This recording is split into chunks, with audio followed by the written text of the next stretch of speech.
ಒಬ್ಬ ಶಿಕ್ಷಕಿ ಇದ್ರು. ಅವರ ಹೆಸರು ಮಿಸ್ ಥಾಮ್ಸನ್ ಆಗಿತ್ತು. ಶಾಲೆಯ ಮೊದಲ ದಿನ ಅವರು 5ನೇ ತರಗತಿಯ ವಿದ್ಯಾರ್ಥಿಗಳ ಮುಂದೆ ನಿಂತಿದ್ದರು. ಅವರು ಎಲ್ಲರಿಗೂ ಒಂದು ಸುಳ್ಳು ಮಾತು ಹೇಳಿದರು. ಹೇಗೆ ಎಲ್ಲ ಶಿಕ್ಷಕರು ಹೇಳ್ತಾರಲ್ಲ ಹಾಗೆ. ಅದೇನಂದ್ರೆ, ನಾನು ಎಲ್ಲ ಮಕ್ಕಳಿಗೆ ಸಮಾನವಾಗಿ ಪ್ರೀತಿ ಮಾಡ್ತೀನಿ ಅನ್ನೋ ಮಾತು. ಆದರೆ ಈ ಮಾತು ಸಂಪೂರ್ಣ ಸುಳ್ಳಾಗಿತ್ತು. ಯಾಕಂದ್ರೆ ಮೊದಲ ಸಾಲಿನಲ್ಲೇ ಒಬ್ಬ ಪುಟ್ಟ ಹುಡುಗ ಕೂತಿದ್ದ. ಅವನ ಹೆಸರು ಟೆಡ್ಡಿ ಸ್ಟೋರಾಡ್ ಆಗಿತ್ತು. ಮಿಸ್ ಥಾಮ್ಸನ್ ಕಳೆದ ವರ್ಷ ಸ್ಟೋರಾಡ್ಗೆ ಗಮನಿಸಿದರು. ಆತ ಬೇರೆ ಮಕ್ಕಳ ಜೊತೆ ಆಟ ಆಡೋದಿಲ್ಲ, ಅವರ ಜೊತೆಗೆ ಹೊಂದಿಕೊಂಡು ಇರೋದಿಲ್ಲ. ಆತನ ಬಟ್ಟೆ ಕೂಡ ಒದ್ದೆಯಾಗಿ ಇರ್ತಾ ಇತ್ತು. ಆತ ಖುಷಿಯಾಗಿಯೂ ಇರ್ತಾ ಇರಲಿಲ್ಲ. ಅವರು ಅವನ ಮೇಲೆ ಇಷ್ಟೊಂದು ಬೇಜಾರಾಗಿದ್ರು ಅಂದ್ರೆ, ಅವನ ಉತ್ತರ ಪತ್ರಿಕೆಯಲ್ಲಿ ದೊಡ್ಡದಾಗಿ ಕೆಂಪು ಶಾಹಿಯಿಂದ ಕ್ರಾಸ್ ಹಾಕಿ ಫೇಲ್ ಅಂತ ಬರೆಯಲು ಅವರಿಗೆ ಖುಷಿ ಆಗ್ತಾ ಇತ್ತು. ಶಾಲೆಯಲ್ಲಿ ಮಿಸ್ ಥಾಮ್ಸನ್ ಅವರಿಗೆ ಪ್ರತಿಯೊಬ್ಬ ವಿದ್ಯಾರ್ಥಿಯ ಕಳೆದ ವರ್ಷದ ರಿಪೋರ್ಟ್ ಕಾರ್ಡ್ ನೋಡಬೇಕಾಗಿತ್ತು.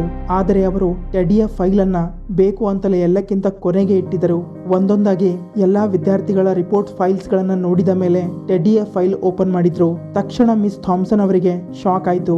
ಅದರಲ್ಲಿ 1ನೇ ತರಗತಿಯ ಟೀಚರ್ ಬರ್ದಿದ್ರು, ಟೆಡ್ಡಿ ಒಬ್ಬ ಬುದ್ಧಿವಂತ ವಿದ್ಯಾರ್ಥಿ ಆಗಿದ್ದಾನೆ, ಸದಾಕಾಲ ನಗಲು ಉತ್ಸುಕನಾಗಿರ್ತಾನೆ, ಹೇಳಿರುವ ಪ್ರತಿಯೊಂದು ಕೆಲಸ ಸರಿಯಾಗಿ ಮಾಡ್ತಾನೆ, ಶಿಕ್ಷಕರಿಗೆ ಗೌರವ ಕೊಡ್ತಾನೆ, ಅವನ ಜೊತೆ ಇರೋದಕ್ಕೆ ತುಂಬಾ ಖುಷಿ ಆಗತ್ತೆ ಅಂತ ಬರೆದಿದ್ದರು. 2ನೇ ತರಗತಿಯ ಶಿಕ್ಷಕಿ ಬರೀತಾರೆ, ಟೆಡ್ಡಿ ಒಬ್ಬ ಎಕ್ಸಲೆಂಟ್ ವಿದ್ಯಾರ್ಥಿ ಆಗಿದ್ದಾನೆ.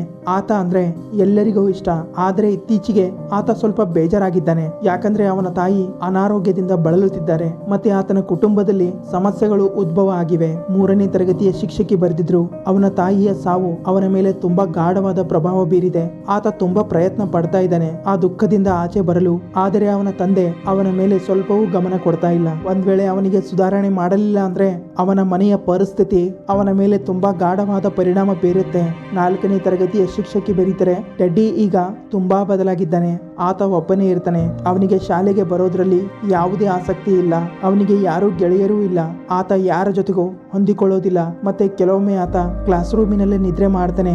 ಇದೆಲ್ಲವನ್ನು ನೋಡಿ ಮಿಸ್ ಥಾಮ್ಸನ್ ಅವರಿಗೆ ತನ್ನ ಮೇಲೆ ತನಗೆ ಕೋಪ ಬರಲು ಪ್ರಾರಂಭ ಆಯಿತು. ಅವರಿಗೆ ಇನ್ನೂ ಬೇಜಾರ ಆಗ ಆಯಿತು ಯಾವಾಗ ವಿದ್ಯಾರ್ಥಿಗಳೆಲ್ಲರೂ ಅವರಿಗೆ ಕ್ರಿಸ್ಮಸ್ ಗಿಫ್ಟ್ ಗಳನ್ನ ಕೊಟ್ಟಾಗ ಎಲ್ಲಾ ಮಕ್ಕಳು ಬಣ್ಣ ಬಣ್ಣದ ಸುಂದರ ಬಾಕ್ಸ್ ಗಳಲ್ಲಿ ಪ್ಯಾಕ್ ಮಾಡಿರುವ ಗಿಫ್ಟ್ಸ್ ಗಳನ್ನ ಮಿಸ್ ಥಾಮ್ಸನ್ ಅವರಿಗೆ ಕೊಡ್ತಾ ಇದ್ರು. ಟೆಡ್ಡಿಯ ಗಿಫ್ಟ್ ಒಂದು ಬ್ರೌನ್ ಕಲರ್ ಬಾಕ್ಸ್ ನಲ್ಲಿ ಇತ್ತು. ಇದನ್ನ ಕಂಡು ಎಲ್ಲಾ ಮಕ್ಕಳು ನಗಾಡ್ತಾ ಇದ್ರು. ಆದರೆ ಮಿಸ್ ಥಾಮ್ಸನ್ ಎಲ್ಲರ ಮಧ್ಯೆ ಮೊದಲ ಟೆಡ್ಡಿಯ ಗಿಫ್ಟ್ ಓಪನ್ ಮಾಡಿದ್ರು. ಒಳಗೆ ಒಂದು ಹಳೆಯ ರೆಮಿ ಸ್ಟೋನ್ ಬ್ರೆಸ್ಲೆಟ್ ಇತ್ತು. ಅದರ ಕೆಲವೊಂದು ಹವಳಗಳು ಇರಲಿಲ್ಲ. ಮತ್ತೆ ಅರ್ಧ ಖಾಲಿಯಾಗಿರುವ ಒಂದು ಪರ್ಫ್ಯೂಮ್ ಬಾಟಲ್ ಇತ್ತು. ಇದನ್ನ ನೋಡಿ ಎಲ್ಲಾ ಮಕ್ಕಳು ಮತ್ತೆ ನಗಾಡ್ತಾ ಇದ್ರು. ಆದರೆ ಮಿಸ್ ಥಾಮ್ಸನ್ ಎಲ್ಲರ ಮಧ್ಯೆ ಹೇಳಿದರು, ವಾ, ಈ ಬ್ರೆಸ್ಲೆಟ್ ಎಷ್ಟೊಂದು ಸುಂದರವಾಗಿದೆ. ಮತ್ತೆ ಪರ್ಫ್ಯೂಮ್ ಬಾಟಲ್ ಅನ್ನ ತನ್ನ ಕೈಗೆ ಸ್ಪ್ರೇ ಮಾಡಿಕೊಂಡ್ರು. ಟೆಡ್ಡಿ ಆ ದಿನ ಶಾಲೆ ಬಿಡುವವರೆಗೆ ನಿಂತ. ಮತ್ತೆ ಮಿಸ್ ಥಾಮ್ಸನ್ಗೆ ಹೇಳಿದ, ಮಿಸ್, ನೀವಿವತ್ತು ನನ್ನ ಅಮ್ಮನ ಹಾಗೆ ಕಾಣ್ತಾ ಇದ್ದೀರಾ ಅಂತ ಹೇಳಿ ಅಲ್ಲಿಂದ ಹೊರಟು ಹೋದ. ಯಾವಾಗ ಎಲ್ಲಾ ಮಕ್ಕಳು ಶಾಲೆಯಿಂದ ಆಚೆ ಹೋದ್ರು ಆಗ ಮಿಸ್ ಥಾಮ್ಸನ್ 1 ಗಂಟೆಗಳ ಕಾಲ ಒಬ್ಬರೇ ಅಳ್ತಾ ಇದ್ರು. ಅವತ್ತಿನಿಂದ ಅವರು ಮಕ್ಕಳಿಗೆ ಕೇವಲ ಪಾಠ ಮಾಡುವುದನ್ನ ಬಿಟ್ಟು ಅವರಿಗೆ ನಿಜವಾದ ಜೀವನದ ಮೌಲ್ಯಗಳನ್ನು ಹೇಳಲು ಸಮಯ ಕೊಟ್ರು. ಮಿಸ್ ಥಾಮ್ಸನ್ ಟೆಡ್ಡಿ ಬಗ್ಗೆ ತುಂಬಾ ಕಾಳಜಿ ವಹಿಸಿದ್ರು. ಎಷ್ಟು ಬೇಗ ಅವನಿಗೆ ಅವರು ಎನ್ಕರೇಜ್ ಮಾಡ್ತಾ ಇದ್ರು, ಟೆಡ್ಡಿ ಅಷ್ಟೇ ಬೇಗ ರೆಸ್ಪಾಂಡ್ ಮಾಡ್ತಾ ಇದ್ದ. ವರ್ಷದ ಕೊನೆಯವರೆಗೆ ಟೆಡ್ಡಿ ಕ್ಲಾಸ್ನಲ್ಲಿ ಎಲ್ಲಕ್ಕಿಂತ ಬುದ್ಧಿವಂತ ವಿದ್ಯಾರ್ಥಿ ಆಗಿದ್ದ. 1 ವರ್ಷದ ನಂತರ ಮಿಸ್ ಥಾಮ್ಸನ್ ಅವರ ಮನೆ ಬಾಗಿಲಿನ ಮುಂದೆ ಟೆಡ್ಡಿಯ ಒಂದು ಪತ್ರ ಸಿಗುತ್ತೆ. ಅದರಲ್ಲಿ ಬರೆದಿತ್ತು, ಅವನ ಜೀವನದಲ್ಲಿ ಮಿಸ್ ಥಾಮ್ಸನ್ ಅವರು ಎಲ್ಲಕ್ಕಿಂತ ಬೆಸ್ಟ್ ಟೀಚರ್ ಆಗಿದ್ದಾರೆ. 6 ವರ್ಷಗಳು ಕಳೆದವು. ಮತ್ತೆ ಒಂದು ಪತ್ರ ಬಂತು. ಅದರಲ್ಲಿ ಬರೆದಿತ್ತು, ಆತ ಹೈಸ್ಕೂಲ್ ಟಾಪ್ 3ಯಲ್ಲಿ ಕಂಪ್ಲೀಟ್ ಮಾಡಿದ್ದಾನೆ. ಮತ್ತೆ ಇವಾಗ್ಲೂ ಮಿಸ್ ಥಾಮ್ಸನ್ ಅವರು ಅವನ ಎಲ್ಲಕ್ಕಿಂತ ಫೇವರೆಟ್ ಟೀಚರ್ ಆಗಿದ್ದಾರೆ. 4 ವರ್ಷಗಳ ನಂತರ ಇನ್ನೊಂದು ಪತ್ರ ಬಂತು. ಟೆಡ್ಡಿ ಕಾಲೇಜ್ ಗ್ರಾಜುಯೇಷನ್ ಕಂಪ್ಲೀಟ್ ಮಾಡ್ತಾ ಇದ್ದ. ಆತ ಮುಂದೆ ಹೇಳ್ತಾನೆ, ಇವತ್ತಿಗೂ ನೀವೇ ನನ್ನ ಎಲ್ಲಕ್ಕಿಂತ ಬೆಸ್ಟ್ ಟೀಚರ್ ಆಗಿದ್ದೀರಾ. ಇನ್ನು 4 ವರ್ಷಗಳು ಕಳೆದವು. ಇನ್ನೊಂದು ಲೆಟರ್ ಬಂತು. ಪತ್ರದಲ್ಲಿ ಬರೆದಿತ್ತು, ಆತ ಕಾಲೇಜ್ ಗ್ರಾಜುಯೇಷನ್ ಕಂಪ್ಲೀಟ್ ಮಾಡಿದ ನಂತರ ಉನ್ನತ ಶಿಕ್ಷಣವನ್ನು ಮುಗಿಸಿ ನಾನೊಬ್ಬ ಡಾಕ್ಟರ್ ಆಗಿದ್ದೀನಿ ಅಂತ ಬರೀತಾನೆ. ಪತ್ರದ ಕೊನೆಯಲ್ಲಿ ಬರೆದಿತ್ತು, ಥಿಯೋಡೋರ್ ಸ್ಟೋರಾಡ್ MD. ಮತ್ತೆ ಇನ್ನೊಂದು ಪತ್ರ ಬಂತು.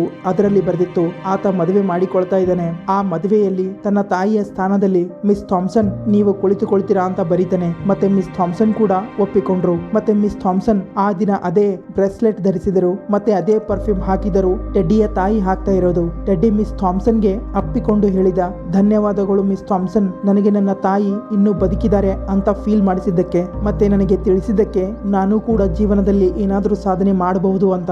ಆಗ ಮಿಸ್ ಥಾಮ್ಸನ್ ಕಣ್ಣಲ್ಲಿ ನೀರು ತುಂಬಿ ಬಂತು. ಅವರು ಟೆಡ್ಡಿಗೆ ಹೇಳಿದರು, ಇಲ್ಲ ಟೆಡ್ಡಿ, ನೀನೆ ನನಗೆ ಹೇಳಿಕೊಟ್ಟೆ, ನಾನು ಕೂಡ ಜೀವನದಲ್ಲಿ ಏನಾದರೂ ಒಳ್ಳೆಯದನ್ನ ಮಾಡಬಹುದು. ನಿನ್ನನ್ನ ಭೇಟಿ ಮಾಡೋದಕ್ಕಿಂತ ಮುಂಚೆ ನನಗೆ ಗೊತ್ತೇ ಇರಲಿಲ್ಲ ಮಕ್ಕಳಿಗೆ ಹೇಗೆ ಪಾಠ ಮಾಡಬೇಕು ಅಂತ. ನೋಡಿ, ನಮ್ಮಿಂದ ಏನೂ ಸಾಧಿಸಲು ಆಗೋದಿಲ್ಲ ಅಂತ ಅನ್ಕೋಬೇಡಿ. ಒಂದು ಪ್ರಯತ್ನ ಮಾಡಿ, ಯಾರಿಗೆ ಗೊತ್ತು, ಇದೇ ಪ್ರಯತ್ನದಿಂದ ನಿಮ್ಮ ಜೀವನ ಬದಲಾದರೂ ಬದಲಾಗಬಹುದು. ಈ ವಿಡಿಯೋ ಬಗ್ಗೆ ನಿಮ್ಮ ಅನಿಸಿಕೆ ಏನಾದರೂ ಕಮೆಂಟ್ಸ್ ಮೂಲಕ ತಿಳಿಸಿ. ಹಂಗೆ ಚಾನಲ್ ಅನ್ನು ಸಬ್ಸ್ಕ್ರೈಬ್ ಮಾಡಿ, ಇನ್ಸ್ಟಾ ಪೇಜ್ ಅನ್ನು ಫಾಲೋ ಮಾಡಿ. ಬಾಯ್ ಬಾಯ್.